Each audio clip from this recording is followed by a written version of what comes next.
Hey, this is John Carlos, and I am here with a look at the Star Wars Black Series action figure of Ahsoka Tano from The Mandalorian.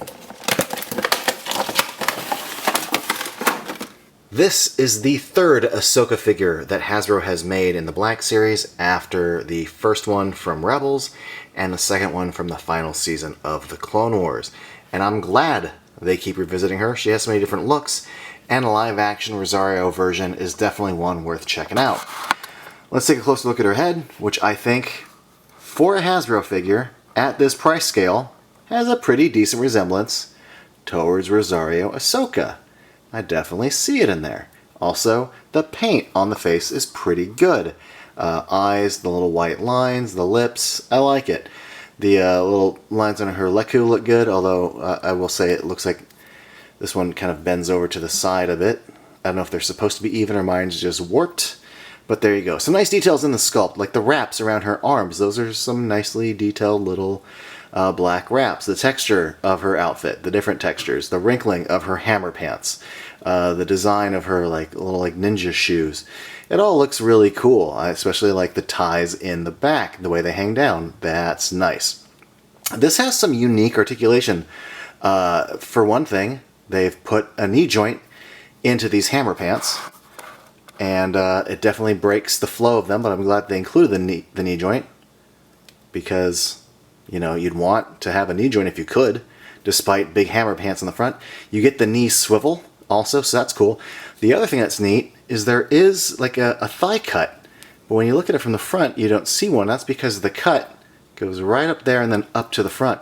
If I lift this little flap here, you can also see how the cut, you can still get the rotation, and you see that rotation cut in the back, but it's very well hidden in the front, so I dig that.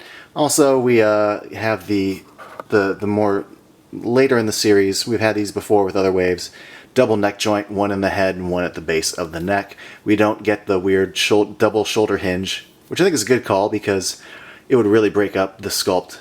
I mean, it's already broken up as it is with a bare shoulder, but if you added another swivel, that would look weird.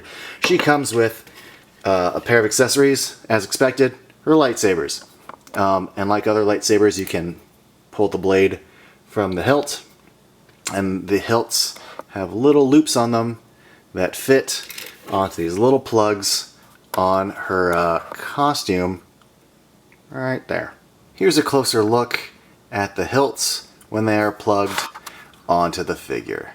I gotta say, I'm a little surprised. I thought the breaking up with the knee joint and putting her into a little more of a lungy action pose might look a little weird with the break in the knee, but I mean, you know, it's an action figure, it is what it is, but I gotta say, it looks pretty good.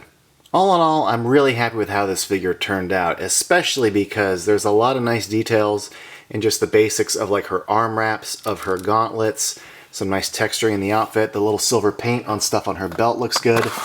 It is worth noting that, like, if you do want to get her into like a crouched action pose and kind of looking up, the limitations with like her, you know, basic head anatomy don't let her head look up, but there is a pretty decent ball joint in the chest that does get you to kind of raise and look up a bit, so that's cool. This figure, I think, looks super cool, and as a fan of The Mandalorian, as a fan of Ahsoka Tano, as a fan of Rosario Dawson, yeah, not only am I glad that Hasbro made this, but I'm glad it turned out so well. It's pretty awesome. Thanks for watching, everybody. Let me know in the comments below what you think of this figure. Is it awesome? You let me know. And if you want to stay up to date with all my latest reviews, click that subscribe button.